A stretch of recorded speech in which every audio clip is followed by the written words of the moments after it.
Vondráčková. Před 10 lety, abych jí naspíval novou píseň, napsal novou píseň, tak jsem se k pianu, napsal jsem Dlouhou noc a stal se z ní megahit, to je taková, jakoby, taková ta lepší varianta, když se to takhle povede. No a někdy nad tím sedíš taky hodiny a hodiny a třeba i týdny a pořád to není ono. Takže je to důležité, aby to prostě přišlo z čisté jasná a byl tam ten nápad a tak dále. No. Ta práce je samozřejmě v tomhle tom obrovsky kreativní, protože když píšeš muziku, tak musíš vědět, pro co to píšeš.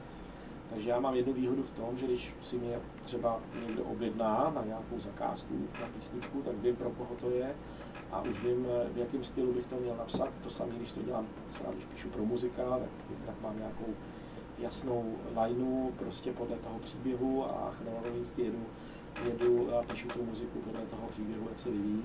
Takže to mě dost pomáhá, jinak co se týče té inspirace jako takový, je to vždycky spíš o muze a o tom, jestli přijde nápad nebo přijde.